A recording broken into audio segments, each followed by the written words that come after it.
नमस्कार। आप देख रहे हैं देव स्टोरीज दीपक के साथ। तो आइए चलते हैं आज की कहानी की ओर। डोरबेल की घंटी बजती है और रिया की नींद खुल जाती है। वो उठकर अपने कमरे से बाहर दरवाजे के पास आती है और पूछती है, कौन है? अरे मैं हूँ नवीन। रिया दरवाजे को खोलती है।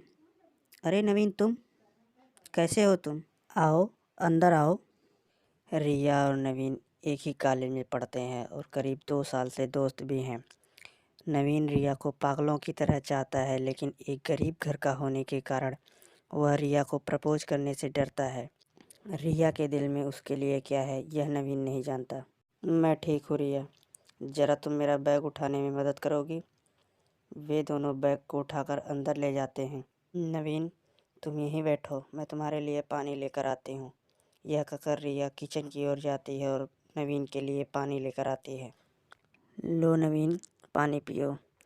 वैसे इतना बड़ा बैग क्या है इसमें? नवीन, कुछ नहीं, बस मेरा कुछ सामान है इसमें।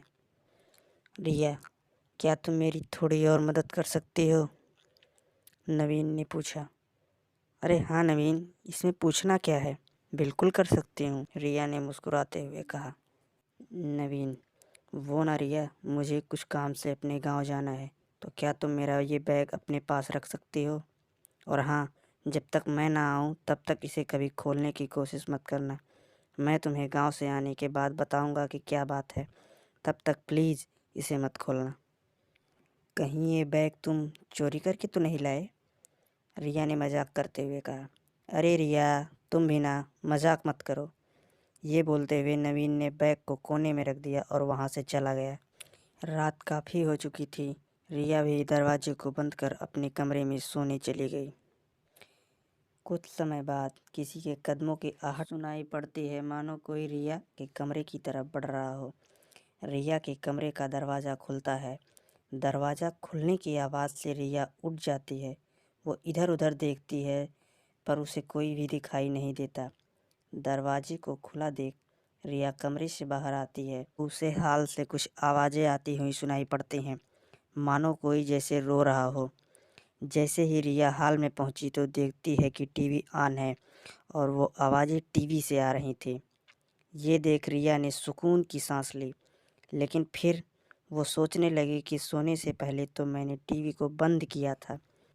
रिया टीवी को बंद करके अपने कमरे की तरफ जाने लगी। तभी हॉल के कोने में कुछ हलचल होती है और रिया की नज़र हॉल के कोने पर पड़ती है। तो वो देखती है कि अंधेरे में खड़ा कोई उसे घूर रहा है और रिया डर से कांपने लगती है और जल्दी से लाइट को ऑन कर देती है। उसने देखा कि कोने में कोई भी नहीं था, बस वहाँ पर नवीन का बैग रखा हुआ था। यह देख रिया को अचंभा हुआ। उसको नवीन के उस बैग पर पहले से ही शक था। लिहाजन रिया नवीन का बैग खोल कर देखने के लिए आगे बढ़ती है, परंतु उसे नवीन की बात याद आती है। लेकिन फिर भी रिया बैग को खोलना चाहती है, परंतु बैग पर ताला लगा हुआ था। इसलिए रिया वापस अपने कमरे में सोने के लिए चली जाती है।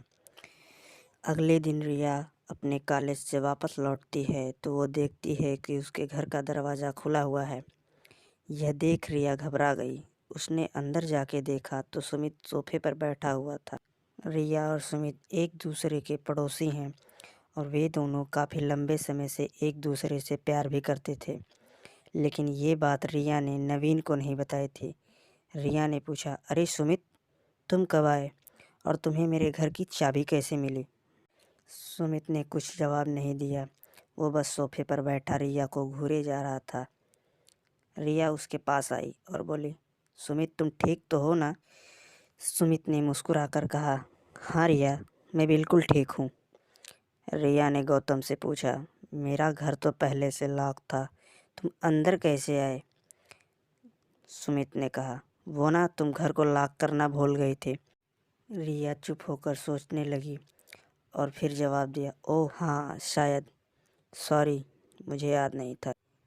अच्छा हुआ सुमित तुम यहाँ आ गए, मुझे तुम्हें अपने क्लोज फ्रेंड से मिलवाना था, वो बस आता ही होगा। तभी डोरबेल की घंटी बजती है। शायद वही है, मैं देखती हूँ, यह कहकर रिया दरवाज़ा खोलती है। अरे नवीन, तुम आ गए, अंदर आओ। यह कहकर रिया नवीन को अंदर लेके जाती है और सुमित से मिलाती है। नवीन, यह सुमित है। सुमित मेरा बॉयफ्रेंड है और हम दोनों 2 महीने से रिलेशनशिप में भी हैं। और मैं ये बात तुम्हें बहुत पहले बताना चाहती थी, लेकिन ये बात तुम्हें बताने का कभी मौका नहीं मिला। नवीन ने जैसे ही सुमित की तरफ देखा तो उसकी आंखें फटी की फटी रह गई। वह पूरी तरह से घबरा गया और डर के मारे कांपने लगा। अरे, तुम्हें क्या हुआ नवीन? रिया ने पूछा। नवीन बस चुपचाप खड़ा रहा और उसने कोई जवाब नहीं दिया, जैसे कि उसे कोई सांप सूंघ गया हो। सुमित ने हंसते हुए बोला, हाँ हाँ नवीन, बताओ ना क्या हुआ। इतना सुनने के बाद नवीन ने कहा, ये नहीं हो सकता है, तुम तो मर चुके हो। यह बात सुनते ही रिया एकदम से शॉक्ड हो गई और बोली, यह तुम क्या बोल रहे हो नवीन? हाँ रिया, मैं सच कह रहा हूँ, मैं तुम्हें सब सच बताता हूँ।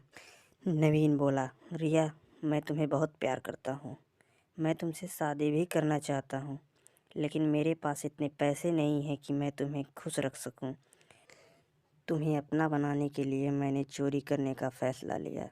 मुझे एक अमीर आदमी के घर का पता चला, जिसने कि अपने घर में बहुत सारा काला धन छुपा के रखा था। मैं उस आदमी के घर गया और मैंने पैसे चुराए और बड़े से बैग में भरकर पीछे के रास्ते से भागने लगा। तो सुमित ने मुझे देख लिया और मैं भागना चाहा, पर सुमित ने मुझे पकड़ लिया। तो मैंने डराने के लिए चाकू निकाला और गलती से चाकू सुमित के गर्दन पर जा लगी और वो ज़मीन पर गिर पड़ा। ऐसा होते ही मैं डर गया और भागते हुए सीधा तुम्हारे घर आया। रिया, यह सुमित नहीं, उसकी आत्मा है। नवीन की मुंह से सच्चाई सुनने के बाद सुमित ने कहा, हाँ, मैं मर चुका हूँ। यह सब सुन रिया रो पड़ी। सुमित ने नवीन से कहा, नवीन, तुमने तो मुझे मारकर रिया से अलग कर ही दिया। अगर रिया मेरी न हो सकी तो मैं अब तुम्हें भी मारकर उससे दूर कर दूंगा। देखते ही देखते नवीन जमीन पर गिर पड़ा और गीता सब कुछ खड़ी होकर बेबसी से देखती रही। उसके दोनों अच्छे दोस्त उससे एक क्षण में दूर हो गए। गीता बस आंसू बहाती रही और सुमित की आत्मा अपने बदले को पूरा कर वहाँ से गायब हो गई।